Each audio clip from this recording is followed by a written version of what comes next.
Welcome to our summer break bonus episode. To relax, reflect, and perhaps get into some symbiotic shape over the summer, we've collected all the souvenirs from our guests. Pieces of culture and daily actions that help you experience and create their world of coexistence. Which souvenir will you start with? Which are your favorites? You may let us know in the comments, or keep it to yourself, of course. For now, enjoy your summer. And do go curious but gentle into that world filled with opportunity. I introduce to you Diane van der Marel, an artist, photographer, and impact investor who happens to live on a beautiful land in the Netherlands with the name Oud Terra Nova, a green oasis that teaches her about life in all shapes and forms, about grief, growth, control, and letting go. Her life's philosophy is literally rooted in the soil. What would you give us as a souvenir? I would definitely try to really connect with something which is alive. And of course, just go to a place which is as much nature as you can find it at that point, and maybe revisit it a few times, and then just observe what is happening around you. So try to be 360 degree in living things, and then you will already have to consider what is alive and what isn't alive. That already is a step, because you will find a lot of places, oh no, that's not alive, oh, that's not alive. But really somewhere where everything around you is alive. Mm-hmm. So it's nature. And the only thing you need to do then is just put an open mind. Just observe. And there's so much in observation. And you can observe by your eyes, you can observe by your ears, by your smell, you can observe by your touch. So use all these things to observe. Put a timer on if you want, but just observe for at least 15 to 20 minutes and see what happens to you. And see after that if you want to do it again. We'll make sure to do that, and I'm very curious what everyone's experience will be with it. Diane, Thank you so much for sharing all your personal stories, but also your wisdom and your dreams for the future. We need the dreams to go to a new future. Yeah.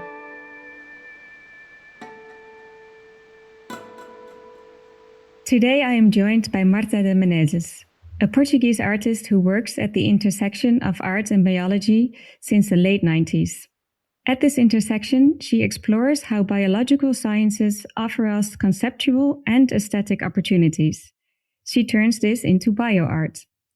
Marta is also curator for international exhibitions and the director of Cultivamos Cultura, an institution devoted to experimental art in Portugal, and she is the director of Ectopia, a space dedicated to facilitate the collaborative work between artists and scientists, also in Portugal. But what would you give us? Very hard question. I don't know. I suppose pleasure. It's fun, or it should be, always a little bit of fun to pursue questions. If it was not fun or pleasurable, why would we motivate ourselves to do it? Even if it's hard or painful, it should be there should be a little bit of pleasure derived from trying to understand a little bit better, trying to learn a little bit outside of your comfort. I suppose it's one of my motivators, and it has been a pleasure to answer or to try and not to lose myself answering the questions that you did pose. We're glad. Because that's my danger, is I get lost when people ask questions that spark a path. There's always bifurcations that I need to to choose from and not pursue all of them at the same time, even though I wish I could. Yeah, we all wish you could, so that we can join you on those travels. But what would be your secret then to finding pleasure? Is there something you tell yourself, or is there always a question? Do you think this could be the same for everyone, or is this like very personal? How do you recognize pleasure for yourself? I suppose that at the end you need to think. I don't know that for me specifically, in a very personal way, if I feel I'm not repeating myself, or that if I find myself in a different place, maybe for me the pleasure comes from acknowledging that I am not the same, that there was a transformation occurred over time. I think that's my pleasure for learning, is that I am, I know something else. That means that I am someone else at the end of something. Yeah, your identity is constantly changing. I think that's a great souvenir. And what I take from it is that you always have to find something new in everything that you do or in every conversation that you have, because that is what brings you pleasure. Thank you so much. Thanks for this conversation. There is as I said, there's a lot to think about, but it's extremely inspiring to see what kind of questions you ask of yourself, of life, of biology, and how to make these visible for others. Thank you. Thank you.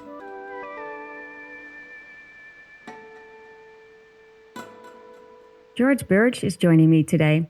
He's the founder of Oyster Heaven. George is a marine ecologist from origin, but surprisingly also has experience working in the field of pension funds, which has taught him some interesting lessons.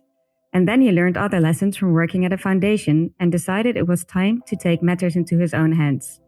He wants to make an impact on marine life whilst leading a thriving business. What would you give us? So there's this book called The Unnatural History of the Sea. Mm-hmm. It's a bit upsetting because it is just this astonishing record of all of these insane accounts of how thriving our oceans used to be, and all of the fisheries and all of the sort of seals and whales. And it's sad in that we've lost so much, but it's very inspiring for me because it's a vision of what we could come back to. So it's an intense book.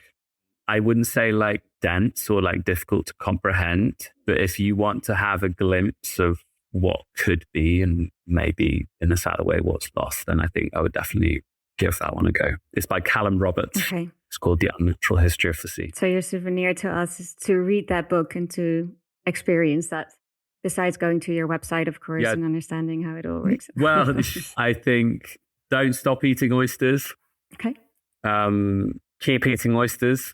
Ask for more oysters. I think more oyster farming is great, and we should keep doing that. And oysters are a lovely regenerative protein. Go out, look at the sea, realize that not that long ago things were really different, and maybe trying to look into that. What you think is wild and cool is such a thin shade of what is possible.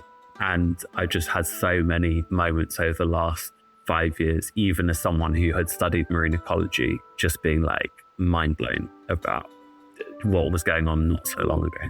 Yeah, that's amazing. I think it's a great addition to the souvenir you just gave us. So thank you so much. Appreciate it. Thank you very much. The world of science and art starts from the same stimulus, curiosity and wonder. Where science tries to understand and get answers, art throws unanswered questions and multiplies the astonishment by transferring it to others. Art has great potential to promote interest in science. These are words by Andrew Carney, my guest today. Seeing the concept of ourselves as carrying the sea, is there a souvenir, something that we can do today or experience a bit of your wonderment and your philosophy as well? It's a difficult one. But what came to mind immediately as a kind of object I would kind of pass on, as part of a kind of messing around with work, and I made some kind of life-size soap babies. Okay. And I would give you one of those. With what message? With what message? Well, about tenderness and about understanding, because there was a kind of an irony in them when I made them, because originally I made soap hearts that would be worn away, and I thought that was quite interesting. So they were laid out, they were actually on the counter surfaces in the museum of the sinks in the washrooms, and people were to use them. And I went from that to making these soap babies, which was also a kind of homage to my the birth of my daughter. But also to handle with care. Also to realize that we're part of a system. Because if you were to use one of those safe babies, this thing that you would care for, and I sometimes take them when I visit schools or colleges to teach, and I hand them around and everybody, cossets them. They instantly want to look after them. But also if you were to use them in a sink or a bathroom, you'd be caring for it, but you'd also be washing it away. And I think that's the irony of our lives, that we disappear. We're starting to disappear from the very moment we're conceived. From the very moment that our mitochondria kick in, they are producing things in our cells which will eventually be our demise. It's a very beautiful poetry. These soap babies, in a way, but for me, a summary of that. You care for something, but it's disappearing. It's not the same. It's an inevitable cycle of life, I suppose. Yes, it is. Yes, cycles of life. And we should just kind of accept that. Though I will have the same difficulties as everybody else in accepting that. I think that's a beautiful souvenir to take with us. And maybe I will one day have an actual soap baby in my hands. That would be... Yes, you could. On my website there somewhere, there's some photographs of them. I wish you all the luck with future projects, because I feel like you will be continuing and you will always have 10 things happening at the same time. Well, thank you, Daphne. I mean, I think, it's a pleasure to be, it's one of these things that I was talking about. Conversations are so important. It allows you to kind of get into the conscious, kind of what you do think about things, what is central, what is important. And I'll now have to go away and think about these objects, sort of desert island objects. Yeah, great. Thank you. Thank you so much. Appreciate it. Today, I am joined by Evgenia Emets. She's a visual artist who works across calligraphy, installations, film, and site-specific ecological artworks. And she is also founder of Eternal Forest. What would you give us? Well, I definitely ask them a question, how they can live more in forest time and how they can be a good ancestor for the future generations. And perhaps to go with it, I'd like to maybe read a short paragraph from Eternal Forest Manifesto. That would be beautiful. Before you do that, if you say I would give them the question of how they can experience forest time, could you also make it even more practical? What do you do to experience forest time? On a very practical level, the way to experience forest time, I believe the best way is to find an old growth forest, which are accessible in Europe and in other parts of the world. They are very precious. And just to go there, observe why. Like what's aesthetically there? What's emotionally there? What's speaking to you? And why this place differs so much from a plantation, from a young forest, from a park. And I would say it can really change somebody's life. It's not a small homework, though. I understand, but that's okay. That's not what we asked for. It's a beautiful souvenir. And maybe you can, before you start reading, explain a little bit about this manifesto also. So this manifesto was written in 2019. It's been co-created together with a forest. I literally spent a month in my studio just downloading and writing it down. And the way it's usually read, it's read to the beings of the forest and to the gathering of people when we activate new forest sanctuary, and it's already translated in several languages. And the idea is that it will be in any language where Eternal Forest will be rooted. So right now I'll read it to you in English, and you can access the full version on our YouTube channel, on our website, so you can enjoy the full version afterwards. Thank you very much. I invite you to start reading for us. I walk this land, north to south, south to north. I walk this land, east to west, every invisible path, across every invisible forest, eaten every invisible plant, food to every invisible animal, home for every invisible being. Eternal Forest can be buried under desert for 10,000 years, If we don't dream 10,000 years, who will? If we don't dream 1,000 years, who will? If we don't dream 100 years, who will? If we don't dream, who will?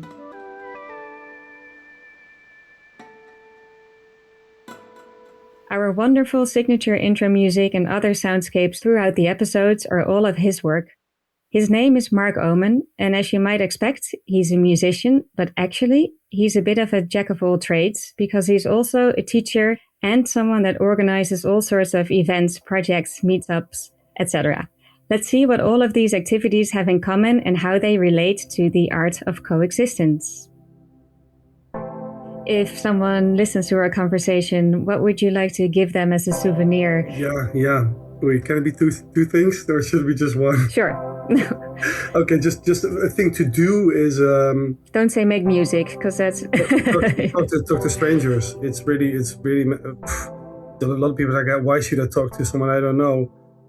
It's the greatest thing on earth, just to walk on or in public transport, to have that mindset or worldview that everyone is worth talking to, and that you might have certain thoughts of people, certain ideas, like preconceived ideas, judgments, like for certain people, and let yourself be proven wrong or learn something. So that's something you can really just do every day.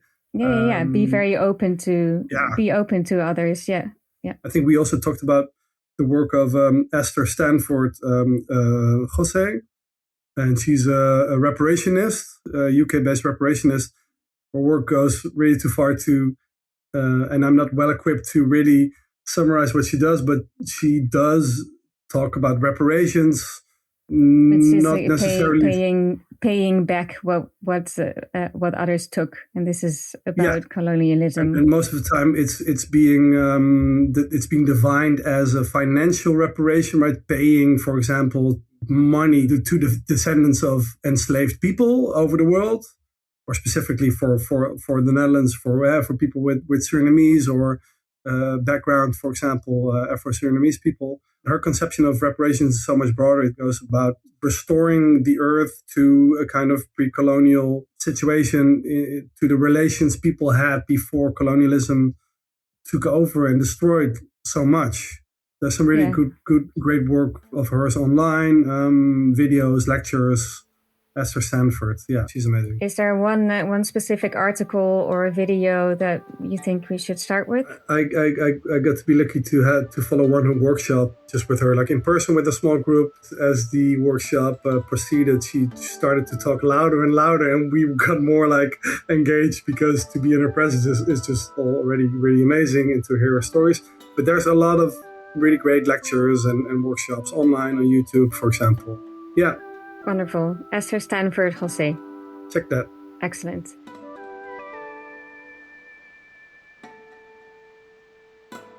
Today I will be exploring the concept and theory of systems change with Eva Lalakova.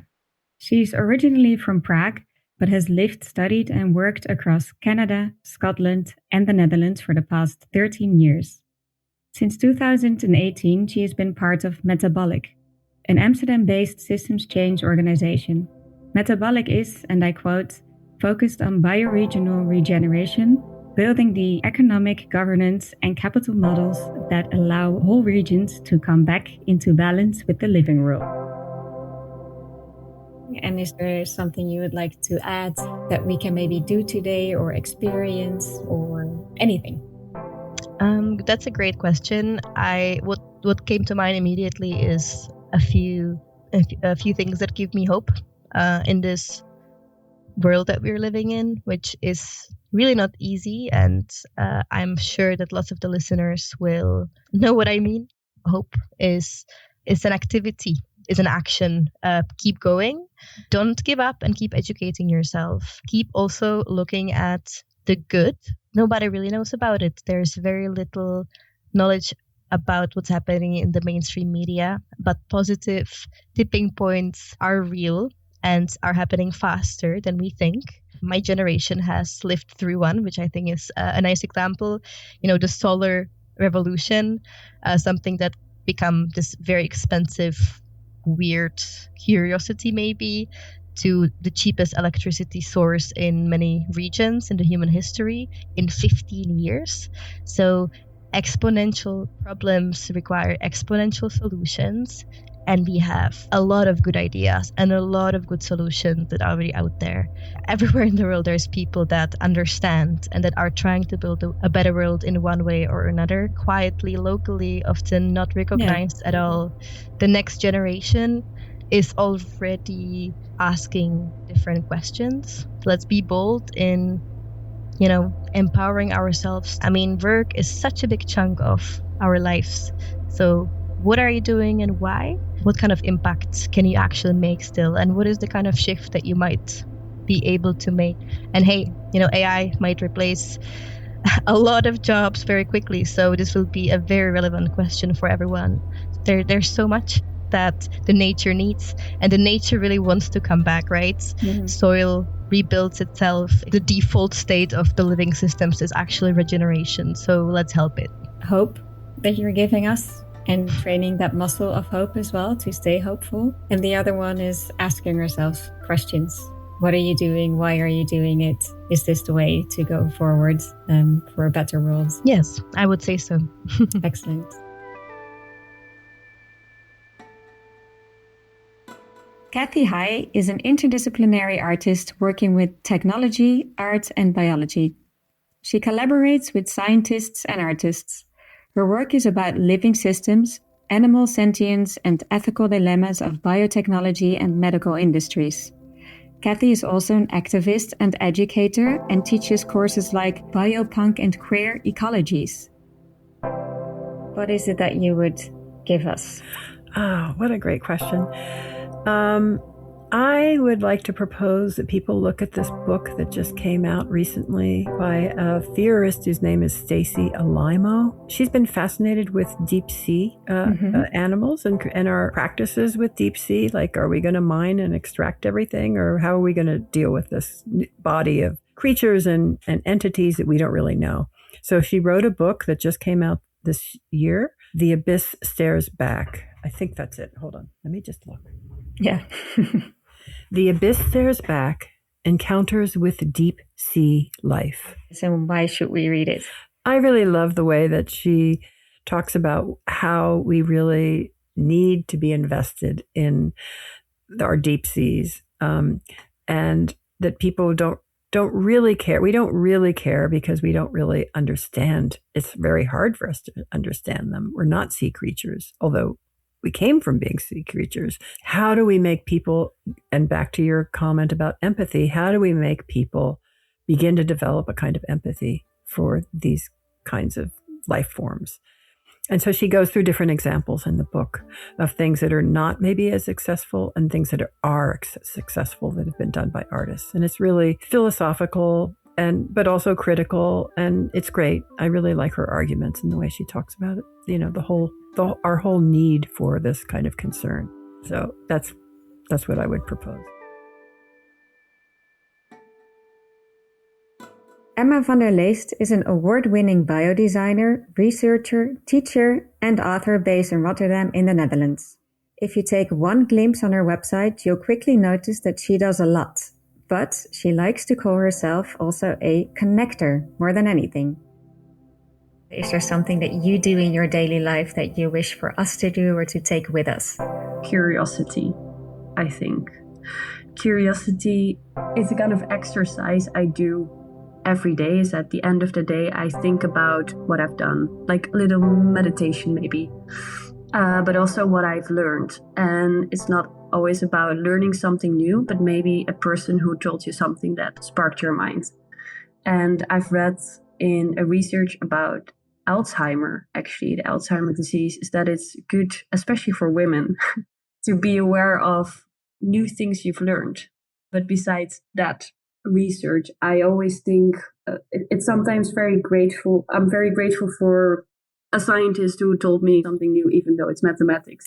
Or I learn about that eating chicory is super good for our health. So I want to challenge everyone who's listening to think about what they've learned, how they got inspired every day in their lives. Because I really think that if you are inspired, you want to research it or learn more about it. And that's also good for our mental health. It doesn't have to be scientific, though. Sometimes I walk through the park or I'm in Blue City and I see something and that sparks my mind. And then I think, oh, I want to learn more about it. Interesting. It's curiosity and inspiration, I hear, for you to do a new thing, maybe. Yeah. And that could be something very small. Like sometimes I think about places I visit, the people I meet, the things I read sometimes. That gives us direction in our practices and our lives. So be open for it. I am honored to be talking to today's guest, Lucas de Man. The Dutch amongst us might know him as a TV host and presenter for cultural programming, but he is also founder of a company called New Heroes, and he is a writer, theater maker, and general creator with what seems to be a motivation to drive change. We always end our conversations with asking our guests for a souvenir. I feel like maybe you already gave us a souvenir, but maybe you can think of another one. My souvenir is go to someone you love and hug them for longer than 20 seconds. Okay. It will give you energy, it will give them energy, and then you feel why we are here. And then you also feel why we should do things together. Yeah, why would you wake up? Because you don't know. And the rest also doesn't know. That is for me the biggest insight. Nobody knows. Not the president, not your father. They don't know. They're just doing stuff. So that means that there's no impossibility. Because if we don't know, let's find it out together. That's the great thing. But hugging or kissing, don't not kiss your partner. Please don't leave your house without kissing your partner. That's the biggest impact you can make, is that you be nice to the people around you and that you hug the people you love and that you kiss the special people that you really, really love enough. If you want to do something good for the world, do that. That's the beginning. And the rest, who knows? Acknowledge each other. Yeah. Today I am joined by Glenn Albrecht, an Australian environmental philosopher who coined the term symbiocene about a decade ago. This term and words derived from it, such as solastalgia, are words we are getting used to seeing, reading, and hearing. You might know Glenn's book, Earth Emotions, New Words for a New World. I need my grandchildren to live in the symbiocene. I want all young people to inherit a world that's livable and enjoyable. I often finish my books by saying that I want to hear the laughter of children in an unpolluted place that's full of birdsong. Daphne, as much as a philosopher can do, I mean, I'm not an engineer. I'm not. I mean, you can see I was struggling with technology before we even could connect. I was one last go on the microphone. No, it's not working. So I do what my inclinations and my expertise and my education have prompted me to do. Yeah. And I live a relatively isolated life in Australia. Australia is not connected well to the rest of the intellectual world. Recently, I got invited to Milan to speak on the Symbiocene at a big Italian ideas festival. And it was incredible, the amount of interest in what I'm doing and what the concepts are all about, and other people doing similar related things. It was like moving into a different world. My world in Australia is one where the politics and the intellectual domain is like, we'll discuss best-selling books in an ideas festival. I can assure you we're really struggling to get things actually going. Yeah, I see. Yeah. World and philosophers are often, not always, but often accused of being otherworldly, not concerned with what actually goes on in ordinary life. But it's like you said before, you're actually applying. I will end our conversation, but not before I ask you a last question, because we always ask our guests to give us a souvenir from this conversation or to take with us when we go outside. What is it that you would give our listeners as a souvenir? Well, look, I got a souvenir from, here it is, from PLP Architects in London. There it is. It's a miniature mycelium brick. It's made from fungi. Mm-hmm. So I'd go out and I would observe the extent of fungi in your home environment. It's part of your endomophilia. Some fungi you don't want, if it's in your toenails or something like that. But there's plenty that we do need. And the relationship between fungi at the underground level is not easy to see. We can see it easily when fungi are on dead trees and things like that. They're part of decomposition. But it's they're ubiquitous, just how common they are on this earth in every single square meter of land. All of a sudden, there's this invisible world, or the formerly invisible world, which is symbiosis in action. They're long-lived. They do amazing work. They're creators and decomposers. They're almost like the theme of my books. There's good fungi and bad fungi, but if bad fungi ruled, there'd be no fungi at all. Right. And so pay attention to fungi. They're huge different shapes. I mean, mushrooms are just obviously I love them as well. They're great to eat. Mm-hmm. Not all of them. There's also bad fungi to eat. Yes, that's right. We have a famous case in Australia of murder by mushroom poisoning. Oh, yeah. I'm thinking of putting it in my new book, but I think it's too bizarre. But yes, look at fungi, enjoy fungi, think about how they connect every single thing that exists on this earth together, because they're there in everything, including inside us and on us. So pay attention to the big, bright, spotty ones. Richard Lou's just put out a book, Paying Attention to Things. I've forgotten the exact word that he uses. It's paying attention. Like when you go for a walk, look at everything. Yeah. But of course you can't take in everything. That's euteria. That's when you're lost to the whole, and it's a good feeling. But if you're focusing on the fungi, that gives you, it's like me with bird watching, it gives you something to focus your attention on. Looking at artworks, if you look at something really fantastic in the art world, it draws you out of your own inner self and makes you go outwards into the world and make a connection or relationship. As the ultimate example of symbiosis. Exactly. So we've even discovered the microbiome of the eye, so don't get me started on symbiosis at micro scale. Yeah, there's the magic of the senses, the magic that they can extend into rather than having the world go into you via the headphones or via the algorithm or via the screen. And it's free. That's one of the best things about it. You don't have to pay anything to have the best experience on earth. So it's magic mushrooms all around. Magic mushrooms as a souvenir, taking it in. Thank you so much, Glenn, for this conversation. We learned a lot. I hope you're able to spread the word on symbiosis and the symbiocene. And my final comment would be, once you're in it, the symbiocene, you'll never want to leave. Thank you for listening. Use these souvenirs wisely. We are back in fall. We're very excited to see you then for another season of exquisite guests. Thank you for listening to The Art of Coexistence, a podcast produced by Ourcelium Publishers. Editing by Axel Frühmann, music by Mark Oman, and hosted by me, Daphne Frühmann. Find us on your favorite podcast app and give us a follow, like, subscribe, and/or share, and we'll see you again soon.